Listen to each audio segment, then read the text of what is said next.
Oh, the glamorous life of a customer service representative, where every day is a delightful carnival of chaos and confusion. I mean, who wouldn't want to wake up every morning knowing they're about to become the human embodiment of a customer's worst nightmare? It's like being a superhero, but instead of a cape, you get a headset that's probably been worn by 3 other people before being shipped to your house. Just think about it. You're the chosen one, the brave knight in shining armor, tasked with saving the day from the evil forces of misplaced orders and malfunctioning gadgets. And what's your reward? A delightful dose of daily rage from someone who thinks you personally invented their problem. Congratulations! You're the punching bag of the corporate world. And let me tell you, it's a real treat. Let's talk about the angry customers, shall we? These are the people who walk into your life like a tornado of fury, ready to unleash their wrath upon you as if you're the one who forgot to deliver their package on time. Newsflash, Karen, I'm not the one driving the delivery truck. But hey, let's not let logic get in the way of a good rant. It's truly astounding how some people can take their frustration and turn it into a personal attack. You could literally be sitting there, sipping your coffee, minding your own business, and suddenly, you're the villain in their tragic saga. It's like being cast in a soap opera where the plot twist is that you're the cause of all their life's problems. Bravo!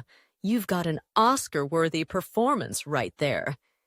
And then there's the mind-numbing repetition of it all. If I had $1 for every time I had to say, I understand your frustration, or let me check that for you, I'd be rich enough to retire and never have to deal with another angry customer again. It's a symphony of monotony, a beautiful orchestra of boredom playing on repeat. You could train a monkey to do this job, and it would probably do it better than half the people I talk to. But don't worry, I'm not bitter.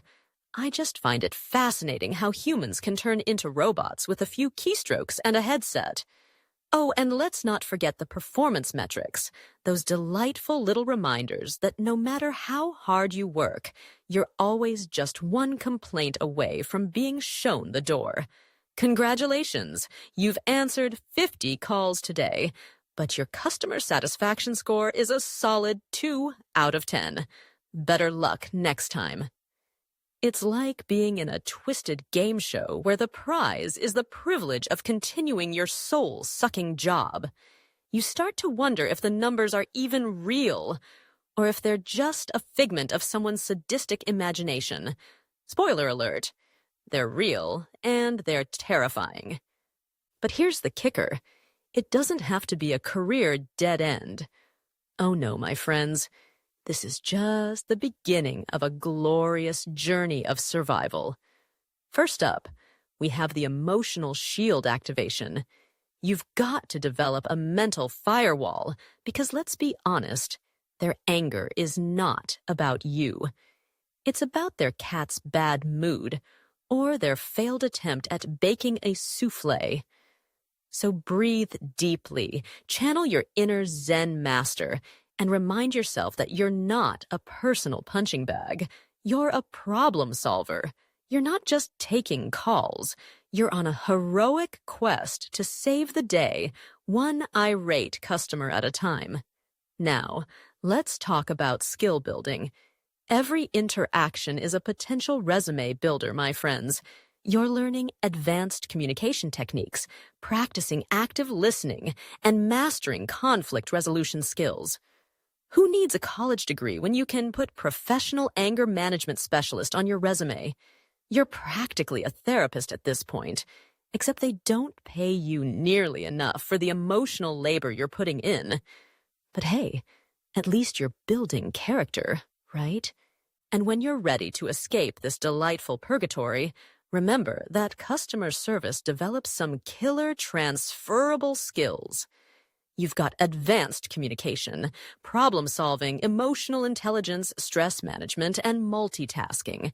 You could pivot into sales, training, HR support, tech support, or even become a virtual assistant. The world is your oyster, and you've got the skills to prove it.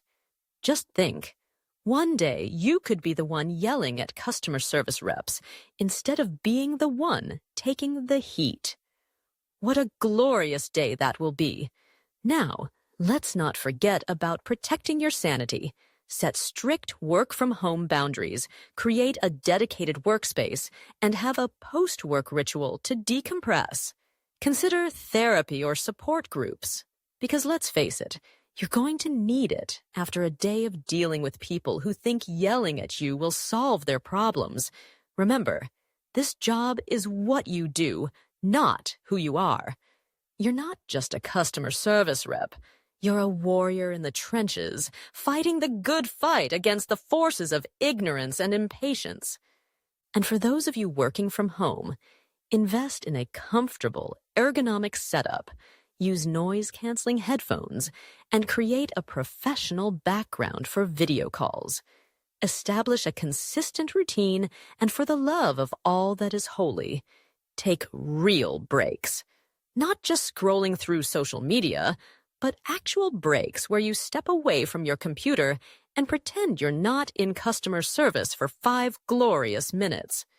So here's the brutal truth. Customer service isn't forever. It's a launching pad, not a life sentence. Every call, every email is an opportunity to build skills, save money, and plan your next move. Your current position is not your final destination. It's a stepping stone, a pit stop on the highway of life. You've got this. Stay strong, stay strategic, and keep moving forward. Because one day, you'll look back on this experience and laugh, or cry, probably both. But hey, at least you'll have some great stories to tell.